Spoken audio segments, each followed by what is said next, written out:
The silence pressed against Marcus Chen's eardrums like a physical force, and for the first time in 3 years, he could hear his own thoughts without the screaming static of 100 voices demanding his attention. He had arrived at the Stillwater meditation retreat 6 hours ago, surrendering his phone to a smiling attendant who placed it in a small wooden box with his name written on a tag. No electronics. No talking. 7 days of complete silence in the mountains of Northern California. His board of directors thought he had lost his mind. His assistant had triple-checked that he was serious. His younger brother had laughed until he cried, but Marcus needed this, desperately. At 32, he had built Chen Pharmaceuticals from a small startup into a billion-dollar empire that employed over 15,000 people across 4 continents. He had revolutionized the way drug trials were conducted, streamlined production processes, and brought life-saving medications to market faster than anyone in the industry. He was on the cover of Forbes, Time, and every business magazine that mattered. He gave speeches to auditoriums packed with thousands. He attended galas where people clamored for his attention, his money, his endorsement, and he was drowning in it. The noise had become unbearable. Conference calls at 6 in the morning. Dinner meetings that stretched until midnight. Charity events where he smiled until his face ached. Board meetings where everyone talked over each other. The constant ping of notifications, the endless stream of emails, the phones that never stopped ringing. Even in his own home, the silence felt loud, filled with the echo of everything he had to do, everyone he had to be. 6 months ago, he had started having panic attacks. The first one hit during a shareholder meeting. The walls had closed in, his chest had tightened, and he had excused himself to throw up in the executive bathroom. His doctor had prescribed anxiety medication. His therapist had suggested meditation. His mother had begged him to take a vacation. He had done none of those things. Until 2 weeks ago, when he had frozen completely during a live television interview, unable to remember his own company's mission statement, staring blankly at the camera while millions watched. The video had gone viral. The memes had been merciless. His PR team had gone into overdrive. That night, alone in his penthouse apartment, Marcus had sat in the dark and realized he could not remember the last time he had experienced actual quiet. Not the absence of sound, but the presence of peace. So here he was, walking along a gravel path toward a simple wooden cabin that would be his home for the next week. Pine trees towered overhead, their branches swaying in the evening breeze. The air smelled of earth and wood smoke. Somewhere in the distance, a creek babbled over stones. No car horns, no sirens. No voices. His cabin was sparse but clean. A single bed with white linens, a small desk and chair, a window that looked out over a meadow where wildflowers grew in purple and yellow clusters. He set down his duffel bag and sat on the edge of the bed, pressing his palms against his thighs. The silence wrapped around him like a blanket, and he felt something in his chest begin to unknot. A soft bell rang from somewhere outside, 3 gentle chimes that seemed to float on the air. Marcus had read the welcome packet during the car ride from the airport. The bell signaled meal times, meditation sessions, and wake-up calls. All communication was done through gesture and written signs.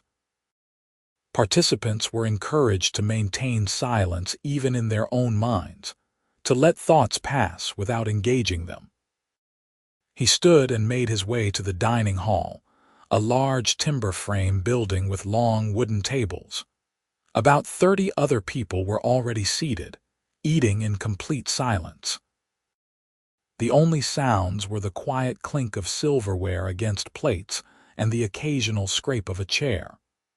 Marcus served himself from the buffet of vegetarian dishes and found a seat near the window. As he ate, he studied the other participants. An older woman with silver hair pulled into a bun, a young man with tattoos covering both arms, a couple who sat side by side but did not look at each other. Everyone seemed to exist in their own private bubble of quiet, and then he saw her. She sat alone at the end of a table, her dark blonde hair falling in waves past her shoulders. She wore a simple gray sweater and jeans, and she ate slowly, deliberately, as if each bite deserved her full attention. There was something about the way she held herself, a stillness that seemed to radiate from her, that caught his attention and held it. She looked up, as if sensing his gaze, and their eyes met. Hers were hazel, flecked with gold, and in them he saw something he recognized.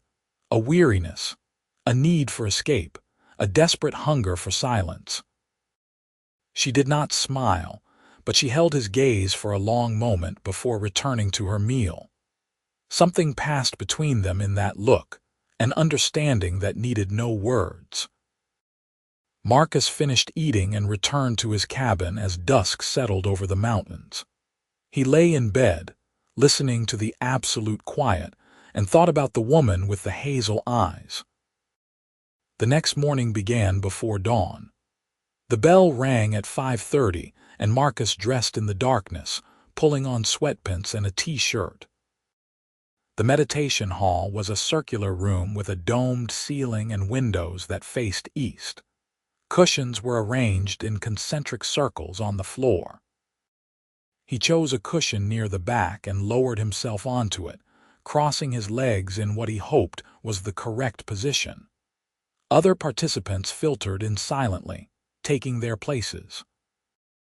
The woman from dinner sat 3 rows ahead of him, her spine straight, her hands resting gently on her knees.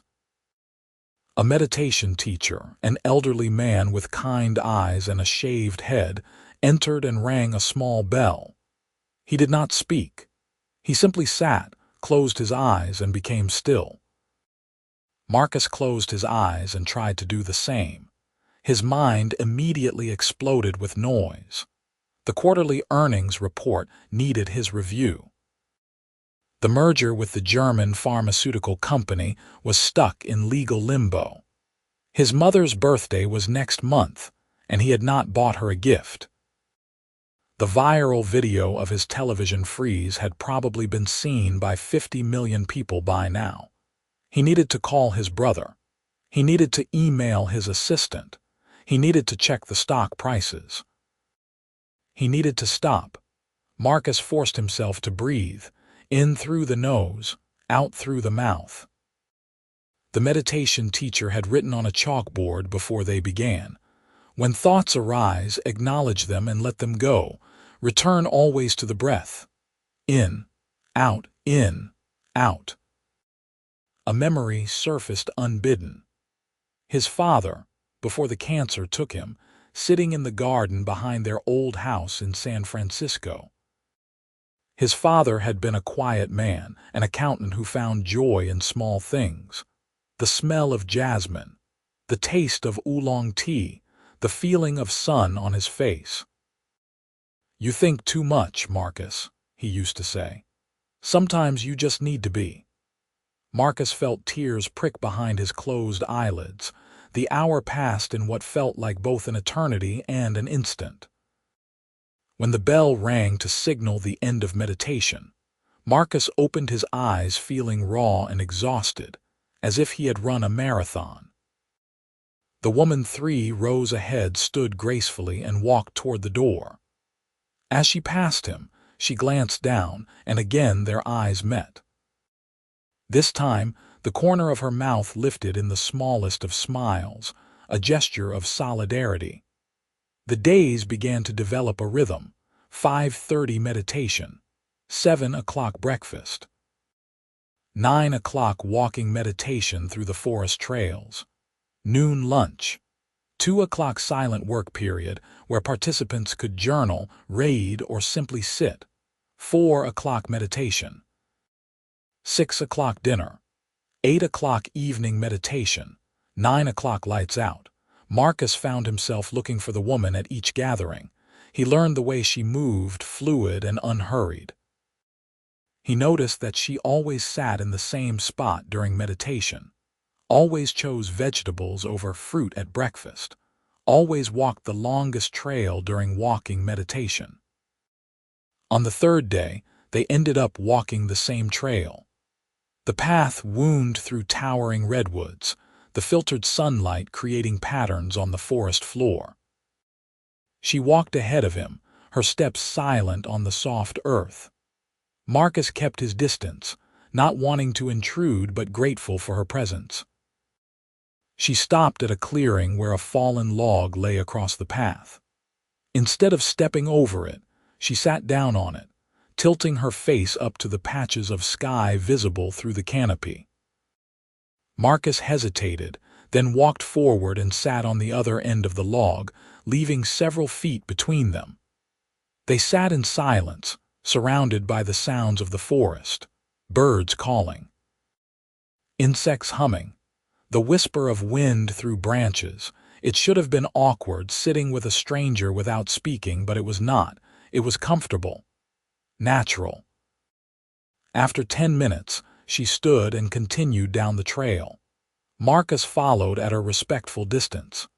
That evening, during dinner, she chose the seat directly across from him. They ate in silence, but it was a shared silence now, an acknowledgement of each other's presence. When their eyes met, she smiled, a real smile this time, and Marcus felt something warm unfold in his chest. The fourth day brought rain. It drummed on the roof of the meditation hall, a steady percussion that somehow deepened the silence rather than breaking it. Marcus found his mind finally beginning to settle. The thoughts still came, but they came slower, gentler. He could observe them without being dragged into their current. During the afternoon silent period, he sat at the desk in his cabin and pulled out the journal the retreat had provided. He had not written by hand in years. Everything was typed, dictated, or delegated. The pen felt foreign in his grip. He wrote, "I have spent 3 years building an empire and forgot to build a life. I have given speeches to thousands and had real conversations with no one. I am surrounded by people every day and have never felt more alone. I came here because I was drowning in noise. I am staying because I have found something in the silence, or someone." He stared at the last sentence, surprised by his own honesty. That evening, the meditation teacher broke protocol. After the session ended, he stood and gestured for everyone's attention. He walked to the chalkboard and wrote, "Tomorrow is day 5. For those who wish, there will be an optional session at dawn on the ridge. We will sit in silence and watch the sunrise together." Marcus looked around the room. Several people nodded. The woman with hazel eyes was looking directly at the teacher, and she nodded once firmly. Marcus knew he would be there. The next morning he woke at 4:30 before the wake-up bell. The rain had cleared, leaving the air sharp and clean. He dressed warmly and made his way through the darkness to the ridge trail. A few other participants were already climbing, their flashlights bobbing like fireflies. The ridge was a rocky outcrop that jutted out from the mountainside, offering a view of the valley below. The sky was still dark, but the eastern horizon had begun to pale. The meditation teacher was already there, seated on a flat stone. Others arrived and found their places. The woman appeared just before dawn. She wore a thick jacket, her hair pulled back in a loose braid. She looked around at the limited space and then walked directly to where Marcus sat on a wide, flat boulder. She met his eyes, asking silent permission, and he shifted to make room. She sat beside him, close enough that their shoulders almost touched. They waited together as the sky transformed, deep purple giving way to pink, pink bleeding into orange, orange exploding into gold as the sun crested the mountains across the valley. The world ignited with light, and Marcus felt something in him ignite as well. He turned to look at the woman beside him. She was already looking at him, tears streaming silently down her face. Not tears of sadness, he understood, but tears of recognition, of beauty, of overwhelming gratitude for this moment, this silence, this shared experience. Without thinking, Marcus reached out and took her hand. She did not pull away. Her fingers curled around his, warm and strong. They sat hand in hand, watching the sunrise, and Marcus knew with absolute certainty that his life had just changed. The meditation teacher rang the bell, signaling the end of the session. People began to stand and make their way back down the trail. Marcus and the woman remained seated, still holding hands, neither wanting to be the first to break contact. Finally, she squeezed his hand once and released it. She stood and looked down at him, and in her eyes he saw everything he was feeling reflected back. Then she turned and walked down the trail, glancing back once before she disappeared around a bend. Marcus sat alone on the ridge as the sun climbed higher, his hand still warm from her touch, and wondered how he was going to survive 2 more days of silence when all he wanted to do was talk to her. The 5th day was agony. Every moment dragged. He was acutely aware of her presence at every meal, every meditation session. The silence that had been a refuge now felt like a prison, keeping him from what he most wanted. During walking meditation, she fell into step beside him on the trail. They walked together, their pace matched, their breathing synchronized. At one point, the path narrowed and she reached back to take his hand, pulling him forward over a rocky section. She did not let go afterward. They walked for an hour, hand in hand, saying nothing and saying everything. That evening, Marcus could not sit still during meditation. His mind raced with questions. Who was she? Where was she from? Why had she come here? What was her story? When the silence ended tomorrow evening, would she want to talk to him? Would this connection that felt so real in the silence survive the noise of the real world?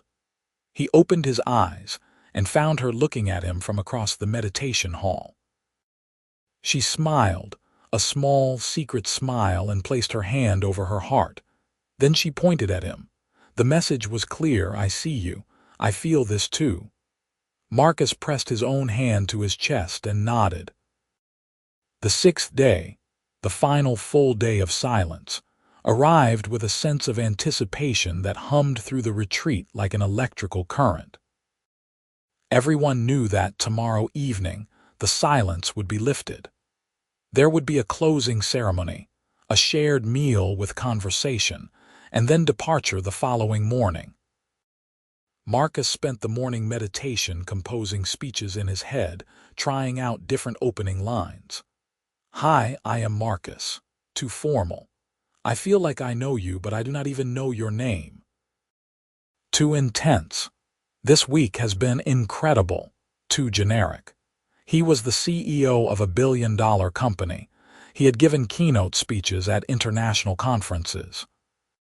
He had been interviewed by the most aggressive journalists in the world, and he could not figure out how to talk to one woman.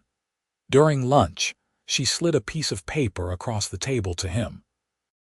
He unfolded it carefully. In neat handwriting, it read, "Meet me at the creek at sunset." He looked up at her, his heart pounding, and nodded. She smiled, a radiant, joyful smile that transformed her entire face, and he felt like he could not breathe. The afternoon crept by. Marcus gave up on meditating and spent the silent work period pacing his cabin. watching the sun's progress across the sky with obsessive attention. Finally, as the light began to turn golden, he made his way to the creek. It ran through a grove of aspens, their white trunks glowing in the evening light. The water was clear and cold, tumbling over smooth stones. She was already there, sitting on the bank with her feet bare, her shoes beside her. Marcus sat down next to her, leaving a respectful distance. The silence between them felt different now, charged with everything unsaid. She pulled out a small notebook and pen and wrote something, then handed it to him. "I have never felt more understood by someone I have never spoken to." Marcus took the pen, his hand shaking slightly. "I came here to escape the noise. I found you instead. I do not want this to end tomorrow." He handed the notebook back. She read his words and looked at him, her eyes wide and vulnerable.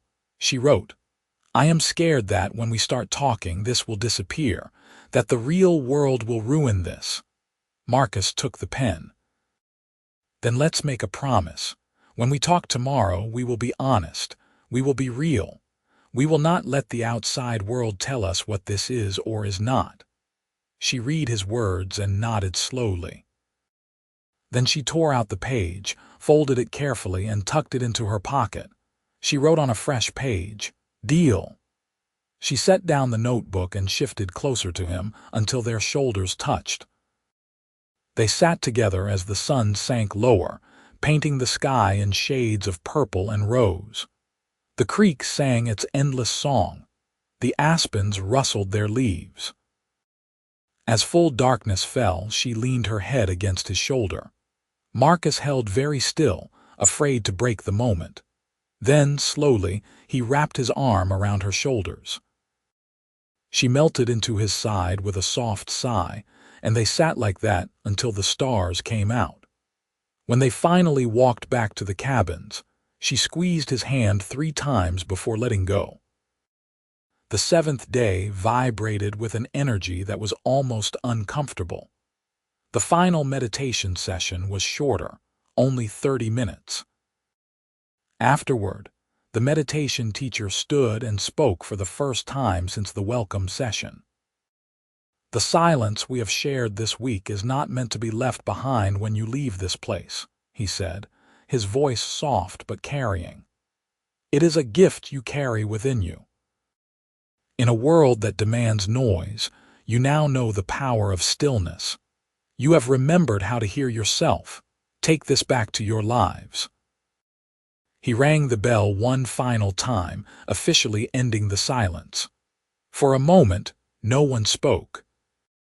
Then, gradually, people began to turn to each other, introducing themselves in hushed voices, as if they had forgotten how to use their full volume. Marcus looked around for the woman, his heart racing. She was standing near the door, already looking at him. She walked toward him, and he stood, suddenly awkward in a way he had not been in silence. "Hi," she said, and her voice was like music, warm and slightly husky. "I am Alina." "Marcus," he managed, "it is good to finally hear your voice." "Yours too," she smiled. "Walk with me." They stepped outside into the morning sunshine and began walking the familiar trail into the forest, the one they had walked together a dozen times in silence. "So," Alina said, "I suppose we should start with the basics. Where are you from?" "San Francisco," Marcus said. "You?" "Boston. Well, originally, I have been living in New York for the past 5 years." "What do you do?" Marcus asked, then immediately worried it was too direct, too much like an interview. But Alina did not seem to mind. "I am a chef. I own a restaurant in Manhattan. Farm to table, sustainable, all that. We have got 1 Michelin star and I am working myself to death trying to get a second." She laughed, but it sounded tired. "What about you?" This was the moment Marcus had been dreading. In his experience, telling people what he did changed things. They either became overly impressed and weird, or they started treating him like a business opportunity, or they assumed things about who he was. But he had promised honesty. I run a pharmaceutical company, Chen Pharmaceuticals. We manufacture and distribute medications, primarily focused on affordable access to life-saving drugs. Alina stopped walking. Wait. Chen Pharmaceuticals. You are Marcus Chen, the Marcus Chen. His stomach sank. Yeah, she stared at him. You are a billionaire. Technically, yes. You had that viral video a couple weeks ago where you froze during the interview. Marcus winced. That would be me. Alina was quiet for a long moment, and Marcus braced himself for the shift, for everything to change. Then she said, "That must have been terrifying." He looked at her, surprised. "It was." "Is that why you came here?" "Yeah. I was having panic attacks. The noise of my life had become unbearable. My therapist suggested meditation, and I found this place, and it seemed like exactly what I needed." He ran a hand through his hair. "I thought maybe a week of silence would help me figure out how to handle everything." "And did it?" Alina asked softly. "I do not know yet," Marcus admitted. "But I know that this week has been the most peaceful I have felt in 3 years, and a lot of that has to do with you." Alina started walking again, and Marcus followed. "I came here for similar reasons," she said. "Not the billionaire CEO having a public breakdown reasons, but the drowning in noise reasons. My restaurant has been successful, but the pressure is insane. Every review matters. Every dish has to be perfect. I have investors breathing down my neck, staff drama, supply chain issues. And I realized a few months ago that I could not remember the last time I actually enjoyed cooking. It had all become about the performance, the accolades, the Michelin stars. I forgot why I started doing this in the first place." "Why did you start?" Marcus asked. Alina smiled. "Because cooking for people I love makes me happy. Because creating something beautiful and delicious and nourishing feels like magic. Because food brings people together in a way nothing else does." She glanced at him. "I needed to reconnect with that. I needed silence to remember." "And did you?" Marcus asked. "Remember?" "I am starting to," Alina said. She stopped at the clearing with the fallen log where they had first sat together. "This week has been a gift. Being able to just be, without having to perform or explain or impress anyone. It has been exactly what I needed." They sat down on the log, just as they had days before, but now they were facing each other. "I need to tell you something," Marcus said. "And I know this is going to sound crazy because we have known each other for 6 days and only talked for like 20 minutes, but I have to say it." Alina waited, her hazel eyes steady on his. "This week, I have felt more connected to you in silence than I have felt to anyone in years of talking. I do not want this to end when we leave tomorrow. I want to know you, really know you. I want to take you to dinner and hear about your restaurant and your life, and what makes you laugh.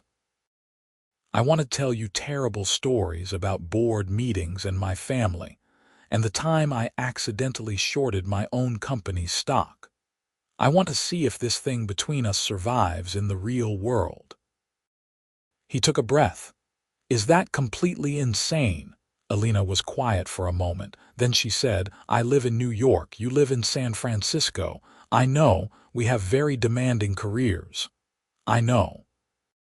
We just met. I know. And despite all of that," Alina said, reaching out to take his hand, "I want the exact same thing. Because in 6 days of silence, you have seen me more clearly than people I have known for years. And I think I have seen you too. The real you, not the CEO, not the billionaire, not the guy from the viral video, just Marcus." "Just Marcus," he repeated and smiled. "I like that." "So we try," Alina said. "We figure it out." We do not make any promises we cannot keep, but we agree to be honest and real and see where this goes." "Deal," Marcus said, echoing the words she had written by the creek. Alina leaned forward and kissed him, soft and tentative and sweet. Marcus cupped her face in his hands, feeling like every moment of silence over the past week had been leading to this. When they finally pulled apart, both breathless, Alina laughed. "We should probably head back. The closing ceremony starts in an hour." "Probably," Marcus agreed, but neither of them moved. They sat on the log, foreheads touching, hands intertwined, stealing a few more moments of peace before re-entering the world.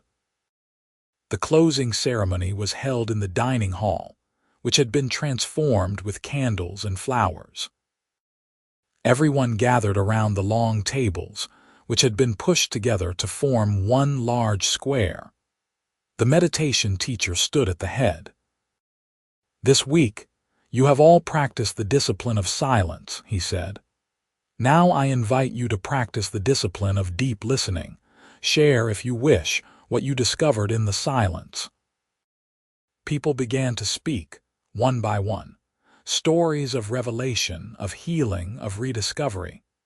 A woman talked about finding peace after her divorce. A man talked about reconnecting with his grief over his mother's death. A young woman talked about hearing her own voice for the first time without the interference of social media. When it was Marcus's turn, he glanced at Alina, who sat across from him. "I came here because I was drowning," he said simply. "I leave here knowing how to swim again. And I found something I was not looking for, something I needed more than silence." He looked at Alina. "I found understanding." Alina's eyes glistened with tears. "When her turn came," she said, "I spent this week remembering who I am underneath all the noise, and I found someone who sees that person and values her. That is a gift I will carry with me." After the ceremony, there was a meal with conversation, laughter, and the exchange of contact information. But Marcus and Alina barely spoke to anyone else.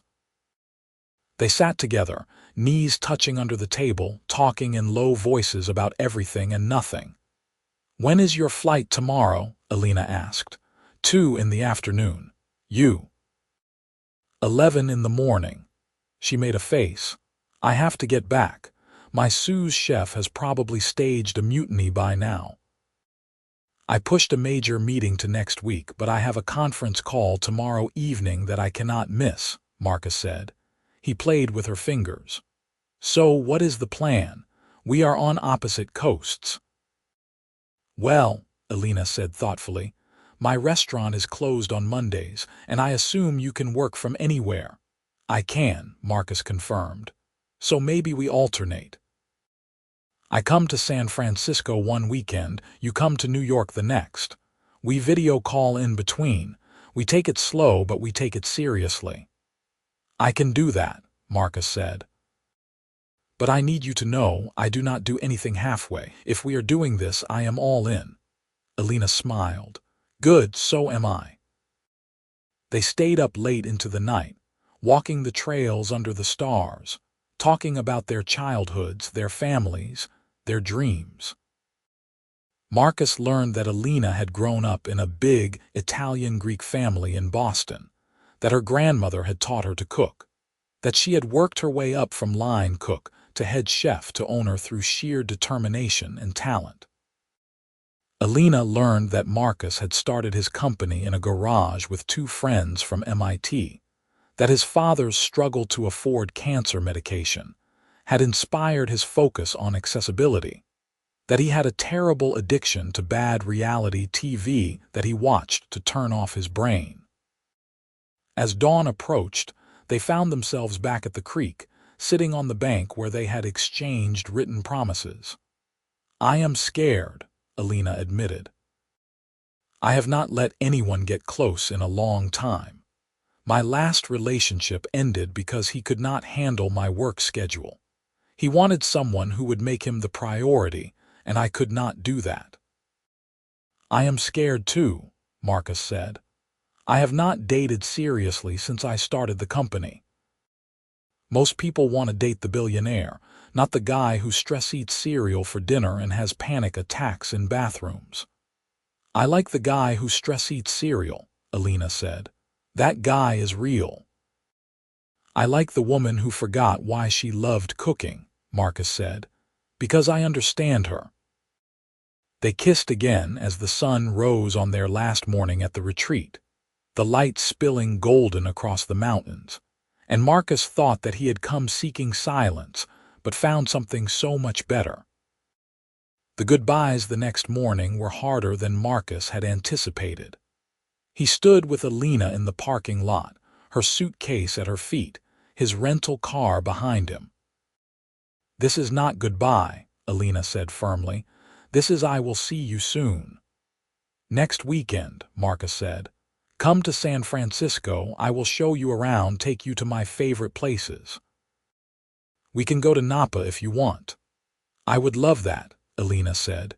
She kissed him, long and deep, not caring who saw. "Now we find out if we can be us out there." "We will be," Marcus said with confidence he did not entirely feel. He watched her drive away, then stood alone in the parking lot, listening to the silence. It felt different now. Not empty, but full. Full of possibility. Marcus drove to the airport, caught his flight, and landed in San Francisco by early evening. His penthouse apartment felt enormous and sterile after the simple cabin. He looked at his phone, which he had retrieved from the wooden box, and saw 847 unread emails, 52 missed calls, and countless text messages. He ignored all of it and called Alina. She answered on the first ring. "Hi." "Hi," he said, smiling. "Just wanted to hear your voice." "I am glad you called. Flying felt weird after a week of silence." "Everything feels weird," Marcus admitted.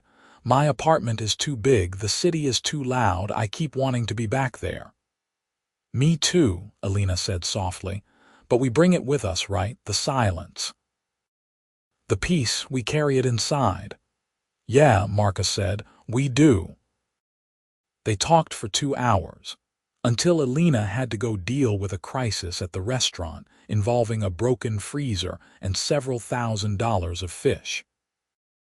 Marcus finally opened his laptop and began the process of reintegrating into his life. But it felt different now. He turned off all notifications except calls from his assistant and his family. He declined 3 dinner meetings and a gala invitation.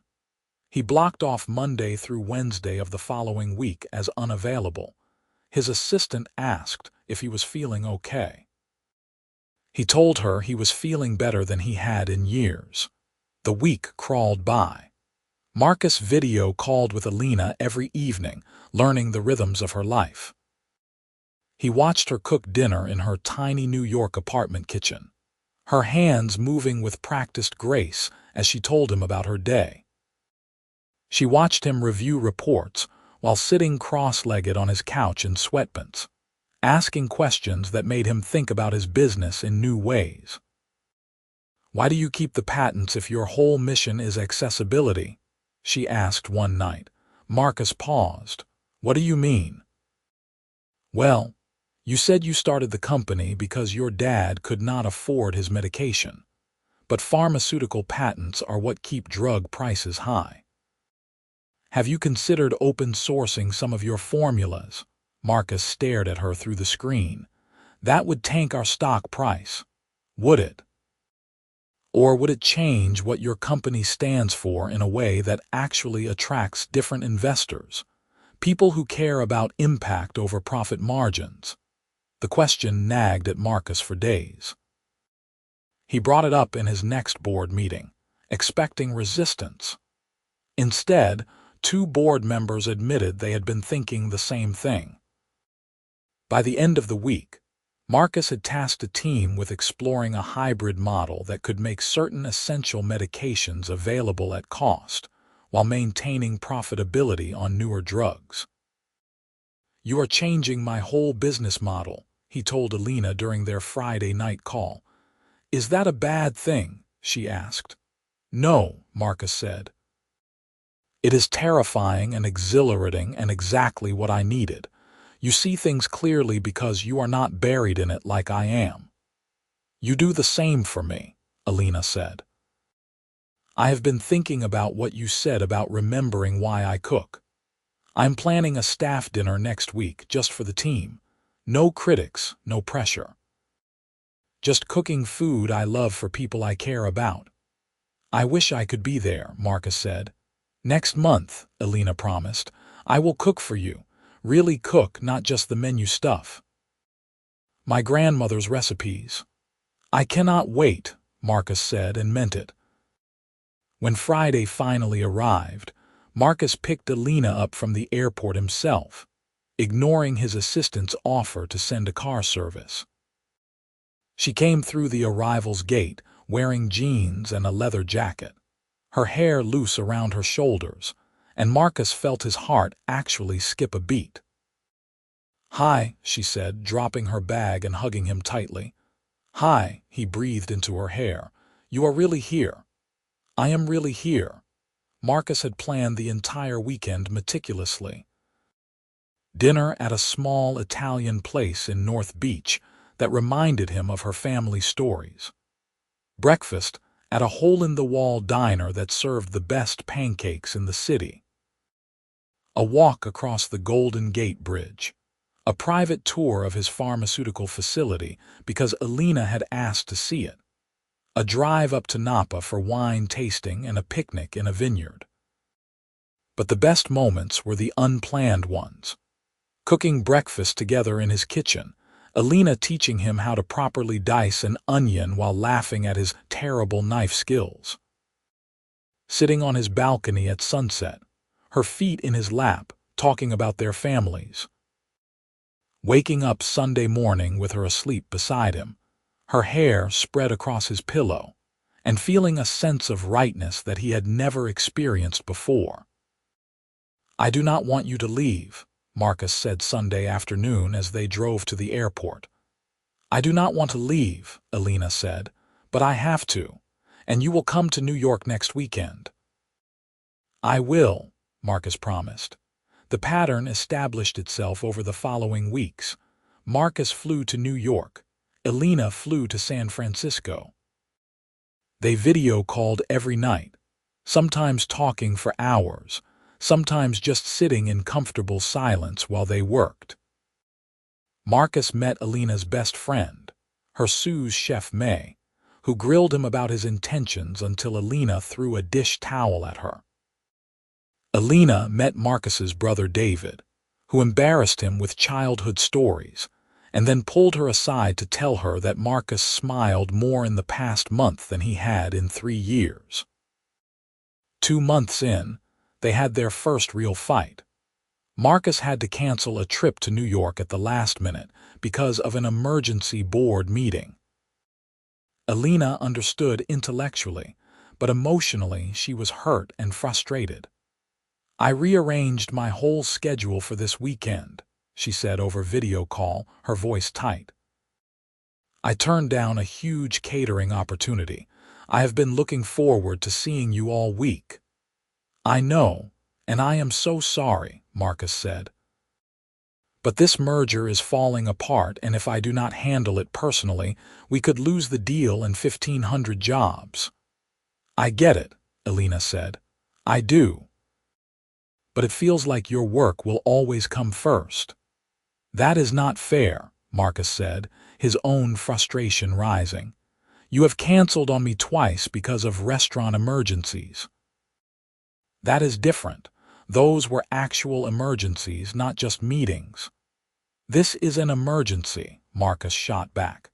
"Just because it is a boardroom instead of a kitchen does not make it less urgent."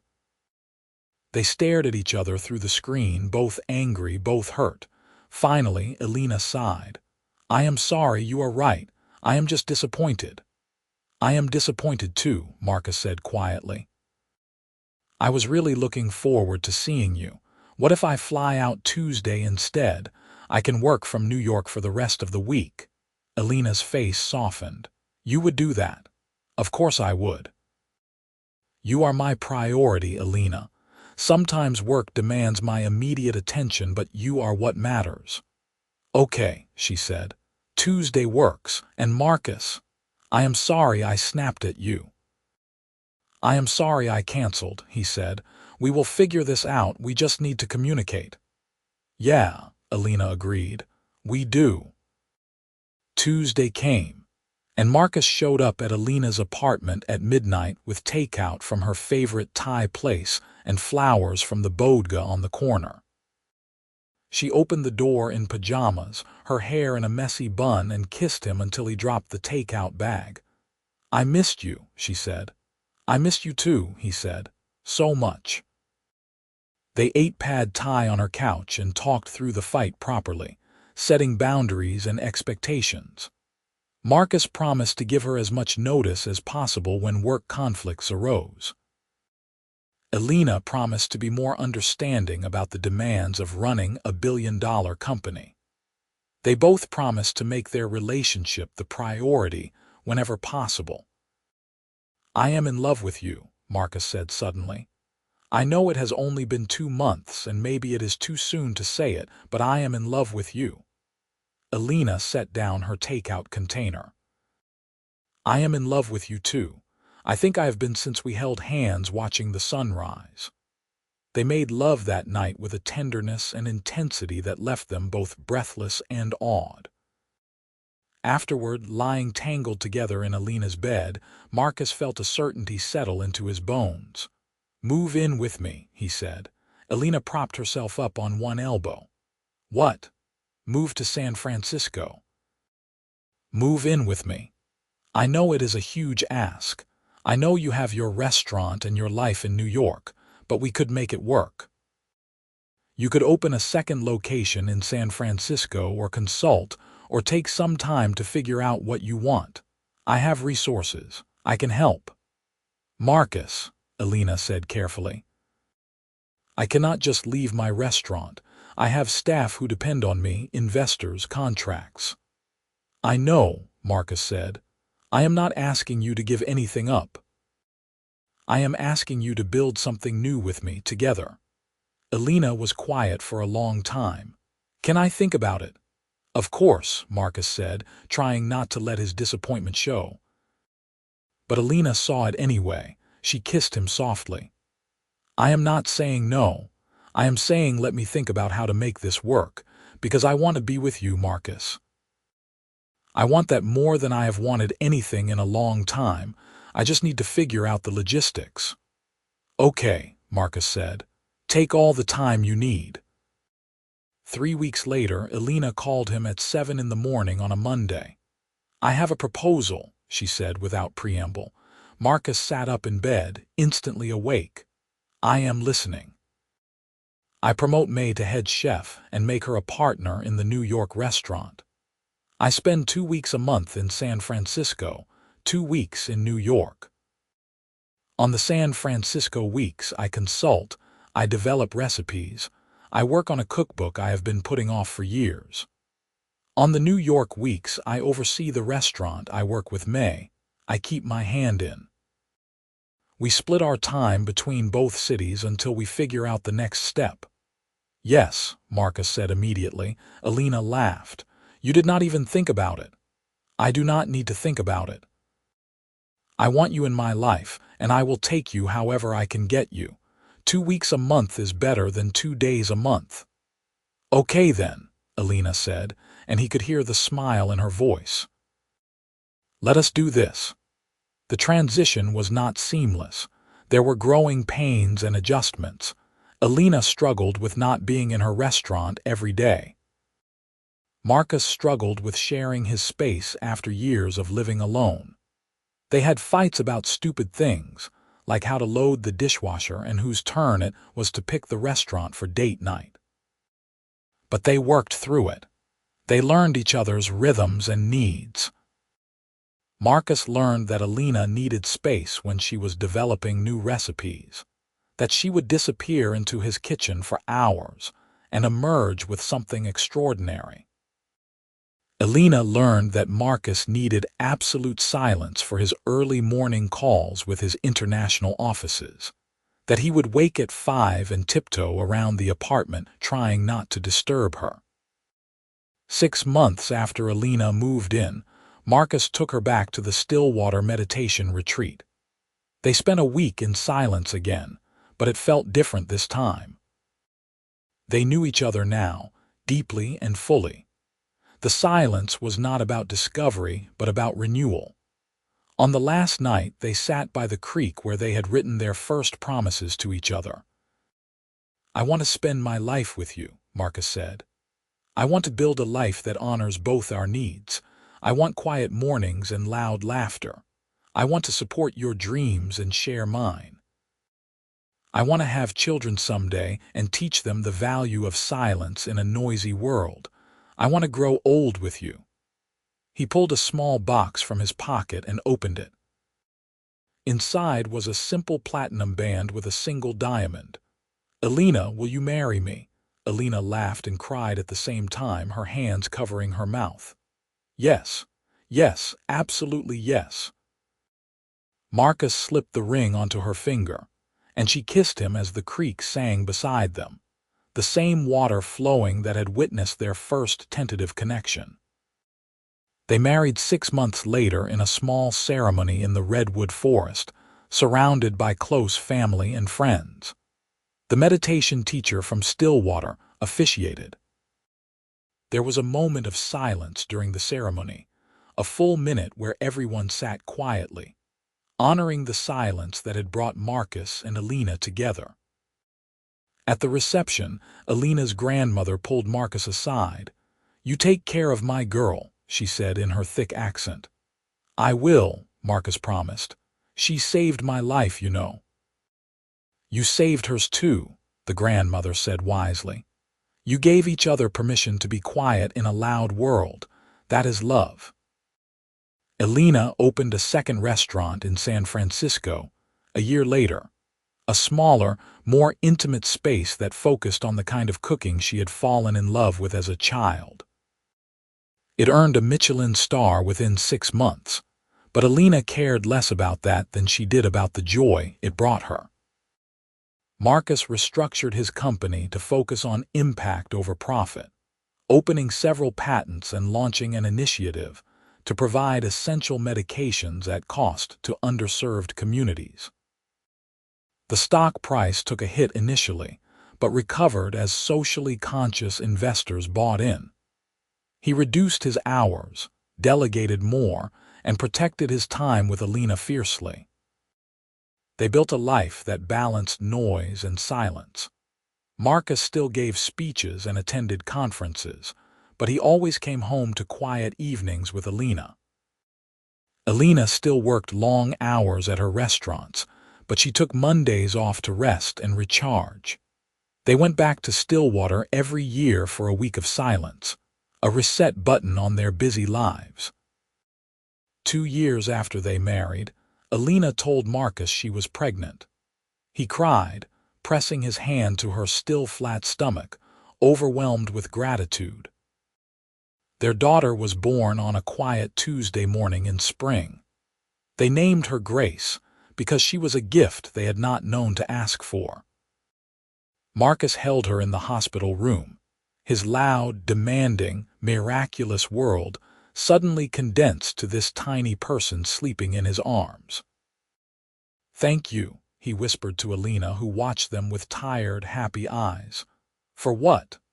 "For understanding my need for quiet, for seeing me, for building this life with me." "Thank you for the same," Alina said. "We found each other exactly when we needed to." "In the silence," Marcus said.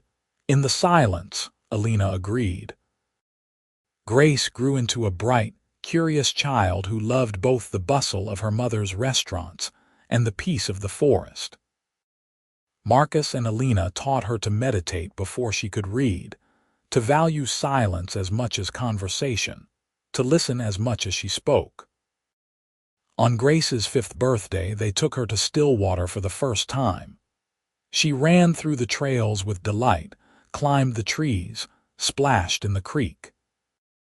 That evening she sat between Marcus and Alina on the ridge watching the sunset. "It is so quiet here," she whispered. "It is," Marcus agreed. "I like it," Grace said. "It is like the world is taking a breath." Marcus looked at Alina over their daughter's head, and in her eyes he saw everything they had built reflected back. A life of balance. A love that honored both noise and silence. A family that understood the value of both. He reached across Grace and took Alina's hand, just as he had that first morning on the ridge 7 years ago. She squeezed his hand 3 times, their secret code. "I love you." The sun sank below the mountains, painting the sky in shades of gold and rose. In the silence, Marcus heard everything that mattered. The sound of his daughter's breathing. The rustle of Alina's jacket as she shifted closer. The whisper of wind through the trees. And underneath it all, the steady beat of his own heart, no longer racing in panic but thrumming with contentment, with gratitude, with love. He had gone to a silent meditation retreat to escape the noise of his life. He had found silence, yes, but he had also found something infinitely more valuable. He had found someone who understood that silence was not the absence of connection, but the deepest form of it. Someone who saw him not for what he had built or what he owned, but for who he was in the quiet moments when all the noise fell away. He had found Alina, and in finding her, he had found himself. Years continued to unfold with the same intentional balance they had established. Marcus expanded his pharmaceutical company's impact initiatives, eventually stepping back from daily operations to focus on policy work and accessibility advocacy. He gave TED talks about the importance of silence in leadership, about how the best decisions came not from the loudest voices but from the quiet wisdom underneath. Alina wrote her cookbook, a beautiful collection of recipes interwoven with stories about family, love, and the meditation of cooking. It became a bestseller, not because of its Michelin-starred complexity, but because of its heart. She opened a 3rd restaurant, this one in the mountains near Stillwater, a farm-to-table experience that included meditation and silence as part of the dining experience. They had a 2nd child, a son they named Thomas after Marcus's father. He was louder than his sister, more boisterous, but he too learned the value of quiet. The Chen family became known among their friends for their unusual traditions. Silent dinners once a week, annual meditation retreats, technology-free Sundays. Marcus's brother David married May, Alina's sous chef turned business partner, in a twist none of them saw coming but all of them celebrated. The families intertwined, loud Italian-Greek gatherings mixing with quieter Chinese traditions, creating something entirely new and beautiful. On their 10th anniversary, Marcus and Alina returned to the creek at Stillwater, alone this time. The children were with their grandmothers, probably being spoiled beyond reason. 10 years, Alina said, sitting on the familiar bank. "Can you believe it?" "Some days it feels like yesterday," Marcus said. "Other days it feels like I have known you my whole life." "We have built something good," Alina said. "Not perfect, but real." "Better than perfect," Marcus agreed. "Honest." They sat in comfortable silence, listening to the water. After a while, Alina said, "Do you ever think about that first week? How terrified we both were that talking would ruin everything." "All the time," Marcus said. "I thought the magic was in the silence. I did not understand that the magic was in understanding each other so completely that silence became possible." "We gave each other permission," Alina said. "Permission to be quiet in a world that demands noise. Permission to be real in a world that rewards performance. Permission to be enough exactly as we are. Marcus pulled her close, kissing the top of her head. "You are more than enough. You are everything." "So are you," Elena whispered. As the sun set over the mountains, painting the world in familiar golds and roses, Marcus thought about the man he had been 10 years ago. Drowning in noise, frozen on national television, so lost he could not find his way home. That man had been desperate enough to try silence, and in the silence he had found her. In finding her, he had found peace. In finding peace, he had found himself. And in finding himself, he had discovered that the greatest love stories are not written in grand gestures or sweeping declarations, but in quiet moments of understanding. In hands held during a sunrise, in promises written by a creek, in the brave decision to let someone see you not at your loudest or most impressive, but at your quietest and most real. The world would always be noisy. There would always be demands, pressures, voices clamoring for attention. But Marcus had learned to carry silence within him, a still point at the center of the storm. And beside him, sharing that silence, creating it with him, was the woman who had understood from the very first glance what he needed most. Not noise, not performance, not the billion-dollar empire or the public persona, just quiet, just truth, just love. They sat by the creek until the stars came out. Two people who had found each other in silence and built a life together in the space between sound and stillness, noise and peace. The water flowed endlessly beside them, the same water that had witnessed their beginning, carrying their story forward into all the quiet, beautiful years still to come.